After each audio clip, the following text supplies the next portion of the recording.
Okay. ఇప్పుడు మీకు ఇద్దరు అన్నదమ్ములిద్దరికీ అవకాశం ఇచ్చింది వైఎస్ఆర్ కాంగ్రెస్ పార్టీ. ఇప్పుడు మీరు పదవిలో కొనసాగుతున్నారు. మీ బ్రదర్ ఓడిపోయారు. ఓకే. మీరిద్దరూ రాజకీయాల్లో ఉన్నందుకు నందిగామ నియోజకవర్గానికి ఏం జేశారు అంటే ఏం జెప్తారు? ఏమి చేశాము అంటే, ఈ 5 సంవత్సరాల్లో మా గవర్నమెంట్‌లో ఉన్నప్పుడు ఒక 10 ప్రధానమైన పనులు చెప్తాను. గర్వంగా చెప్తాను. నందిగామకి ఎప్పుడో 50 పడకల ఆసుపత్రి అనేది ఎప్పటినుంచో ఉంది.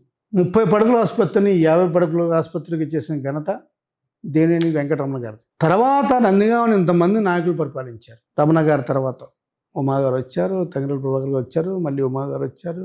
వీళ్ళ చేయలేని పని ఈ 30 పడకల ఆసుపత్రి 50 పడకల ఆసుపత్రిని 100 పడకల ఆసుపత్రిగా మార్చిన ఘనత మేమే. 100 పడకల ఆసుపత్రిని తీసుకొచ్చాం. 100 పడకల ఆసుపత్రిని కూడా జగన్మోహన్ రెడ్డి గారి మీద దెబ్బలాడి నందిగామ తీసుకొచ్చాం. మా కాన్సెప్ట్, మా ఐడియా 100 పడకల ఆసుపత్రి కాదు. మా ఐడియా నందిగామకి ఒక మెడికల్ కాలేజ్ తీసుకురావాలని. ఎందుకు మెడికల్ కాలేజ్ తీసుకురావాలంటే జగన్మోహన్ రెడ్డి గారు ప్రతి పార్లమెంట్కి ఒక మెడికల్ కాలేజ్ అనౌన్స్ చేశారు. ఎన్టీఆర్ జిల్లాకి మెడికల్ కాలేజ్ ఎక్కడా కూడా అనౌన్స్ చేయలేదు. ఎన్టీఆర్ జిల్లాలో మెడికల్ కాలేజు విజయవాడకి దగ్గరగా ఉన్న టౌన్ ఏదైనా ఉందంటే అది నందిగామే. ఈ నందిగామలో పెట్టాలి. పైగా నందిగామ హైవే మీద ఉంది.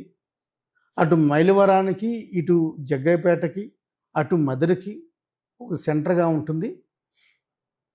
విజయవాడ చుట్టుపక్కల అన్ని టౌన్స్, విజయవాడకి 50 కిలోమీటర్లు ఉన్న బందరు డెవలప్ అయింది, విజయవాడకి 50 కిలోమీటర్లు ఉన్న ఏలూరు డెవలప్ అయింది, విజయవాడకి 50 కిలోమీటర్ల దూరం ఉన్న గుంటూరు డెవలప్ అయింది. అలాగే విజయవాడకి 50 కిలోమీటర్లు ఉన్న నందిగామ డెవలప్ అవ్వట్లేదు. నందిగామకి ఏదైనా ఒక ప్రెస్టీజియస్ ఇన్స్టిట్యూట్ కావాలి అనే ఉద్దేశంతో మేము మెడికల్ కాలేజ్కి వెళ్ళి అడిగినప్పుడు, ఆయన అడిగినప్పుడు మెడికల్ కాలేజ్కి వెళ్ళినప్పుడు అసలు మీకు దానికి సఫిషియెంట్ హాస్పిటల్ ఉందా అని అడిగారు. కృష్ణబాబు గారి దగ్గరికి వెళ్ళి, మేము ఇలాగా సీఎం గారిని మెడికల్ కాలేజ్ అడుగుతున్నాం, దయచేసి మా నందిగామలో మెడికల్ కాలేజ్ పెట్టేటట్టు మీరు కూడా ప్రపోజల్ పంపించినప్పుడు, అప్పుడు కృష్ణబాబు గారు సీఎం గారితో మాట్లాడినప్పుడు ఫస్ట్ నందిగామ కావాల్సింది 100 బెడ్ హాస్పిటల్, తర్వాత extendable to the medical college. ముందు 100 బెడ్ హాస్పిటల్ తెచ్చుకున్నప్పుడు మేము 100 బెడ్ హాస్పిటల్ తీసుకొచ్చాం. ఈ 100 బెడ్ హాస్పిటల్లో కూడా తీసుకొచ్చినప్పుడు మళ్ళీ ఫండ్స్ రిలీజ్ అవ్వవు, ఓన్లీ శాంక్షన్ వరకు సరిపోతాం. అలా కాదు, దీనికి 100% మనీ శాంక్షన్ చేయాలి. అలా చేయాలంటే ఏంటి అని అన్నప్పుడు కృష్ణబాబు గారిని వెళ్ళి రిక్వెస్ట్ చేసినప్పుడు కృష్ణబాబు గారు మాకు సలహా ఇచ్చారు.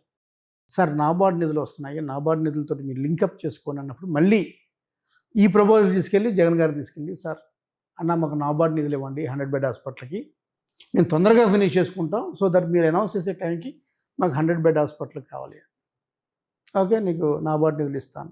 నీకు మెడికల్ కాలేజ్ అంటున్నావు కదా, మెడికల్ కాలేజ్లో నీకున్న స్థలంలో మెడికల్ కాలేజ్ సరిపోతే ఎట్లా కానీ వెంటనే మళ్ళీ మెడికల్ కాలేజ్ కోసం ఈ 100 బెడ్ హాస్పిటల్ కోసం 5 ఎకరాల స్థలం కావాలి. 5 ఎకరాల స్థలం అంటే ఇప్పుడు పెరిగిన రియల్ ఎస్టేట్ ధరలతోటి ఎవరు కూడా, గవర్నమెంట్ కూడా 5 ఎకరాలు కొనాలంటే ఎకరం 2 కోట్లు 3 కోట్లు ఉంటుంది.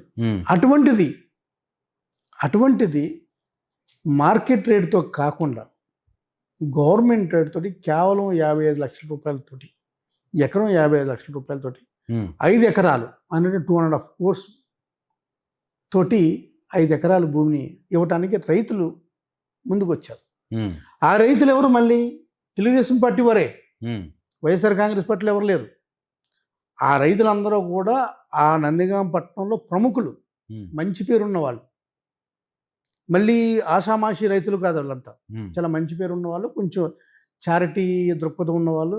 అవును, మన నందిగామ డెవలప్ అవుతుందని చెప్పి ఉద్దేశంతో నందిగామ హైవేకి అనుగుణంగా పక్కనే హైవేకి పక్కన ఒక 5 ఎకరాల స్థలాన్ని వాళ్ళు కేటాయిస్తే దాన్ని మేము తీసుకొని దాన్ని శంకుస్థాపన చేసి అంతా జరిగింది. తద్వారా తర్వాత ఏమైంది, గవర్నమెంట్ మారిన తర్వాత ఈ 100 పడకల ఆసుపత్రిని అక్కడ పెట్టకూడదు, 5 ఎకరాల్లో పెట్టకూడదు, ఈ 100 పడకల ఆసుపత్రి ఎక్కడైతే హాస్పిటల్ ఉందో అక్కడే పెడదామని చెప్పి మళ్ళీ ప్రజెంట్ ఎమ్మెల్యే గారు మా మీద పంతంతో, మా మీద కోపంతో అక్కడ పెడితే వీళ్ళకి ఎక్కడ చెడ్డ పేరు వస్తుంది, ఇక్కడికి మంచి పేరు వస్తుంది అని చెప్పి తీసుకొచ్చి ఈ ప్లేస్లో పెట్టాడు. తద్వారా ఏమైంది, నందిగామకి భవిష్యత్తులో మెడికల్ కాలేజ్ వచ్చే అవకాశం పోతుంది. నందిగామ టౌను చాలా చిన్న టౌను, ఎక్స్టెండబుల్ ఉన్న టౌన్ని తీసుకొచ్చి మళ్ళీ అదే ట్రాఫిక్ ఏరియాలో పెడుతున్నారు. ఉమ్, మళ్ళీ అదే 5 ఎకరాల్లో పెట్టి హాస్పిటల్ తీసుకొచ్చి 2.5 ఎకరాల్లోనే పెడుతున్నారు. ఉమ్, ఇవంతా కూడా మీరు ఇందాక అడిగారు ఆ క్వశ్చన్, రాజకీయాల్లోకి ఎందుకు వచ్చామా ఇప్పుడు అలా అనిపించలేదు. కానీ రాజకీయాల్లో ఇంత మీన్గా ఆలోచిస్తారా, ఉమ్, చాలా వైడర్గా బోర్డర్గా ఆలోచించాలి కదా, బ్రాడ్ ప్రాస్పెక్టివ్లో ఆలోచించాలి కదా. అంటే అవతల వాళ్ళు చేసిన మంచిని మనం కంటిన్యూ చేయకూడదు, చేస్తే వాళ్ళకి పేరు వస్తుంది, నాకు పేరు రాదు, నాకంటూ ఒక రైట్ సార్. పొలిటికల్గా ఒక కాన్స్టిట్యున్సీలో ఎమ్మెల్యే అంతకుముందు గెలిచిన ఓడిన 2 పార్టీలు అన్న తర్వాత కామన్గా ఎక్కడైనా ఉండే ఈ వైరుధ్యాలు అనేవి ఎప్పుడు అది ఉంటాయి. చాలా తప్పు అండి. కానీ అది అభివృద్ధి విషయంలో అది చాలా మాత్రం తప్పు అంటాను. అభివృద్ధి విషయంలో మాత్రం అల్టిమేట్గా ప్రజల శ్రేయస్సు కోసమే చేయాలి. అది తప్పు అంటాను. ఓకే, అదే మనం లార్జ్ పర్స్పెక్టివ్లో చూడాలి. Right sir. నందిగా మనం ఓన్ చేసుకున్నప్పుడు నందిగా ఏది ఇంపార్టెంట్, నందిగా ఏం చేస్తే డెవలప్ అవుతుందని చూడాలి తప్ప అదే వాళ్ళు పెట్టిన ప్లేస్లో మనం పెట్టకూడదు, మనం పెట్టిన ప్లేస్లో వాళ్ళు పెట్టకూడదు. పంతానికి వెళ్ళాల్సిన పని ఏం లేదు. అవసరం లేదు. ఒకటి, ఒక 100 బెడ్ హాస్పిటల్ ఒకటి. 2, ఈ చుట్టుపక్కల ఎక్కడ కూడా ఎన్టీఆర్ జిల్లాలో ఎక్కడ కూడా కేంద్రీయ విద్యాలయం లేదు, కేంద్రీయ స్కూల్ లేదు, సెంట్రల్ స్కూల్ లేదు. మేము సెంట్రల్ స్కూల్ తీసుకొచ్చాం, ల్యాండ్ ఎక్వైరీ చేస్తాం, ప్రపోజల్ పంపించాం, టెంపరీ క్లాసులు బిగిన్ చేయించాం. 2, ఎక్కడా లేదు సెంట్రల్ స్కూల్, కేంద్రీయ విద్యాలయం, కేంద్రీయ స్కూల్ ఎక్కడ లేదు. ఓకే. 3, నందిగామ చిరకాల వాంఛ రెవెన్యూ డివిజన్. ఆ రెవెన్యూ డివిజన్ మేము తీసుకొచ్చుకున్నాం, ఆర్డీఓ హౌస్. 4వది ట్రాఫిక్ పోలీస్ స్టేషన్ ఏర్పాటు చేసుకున్నాం.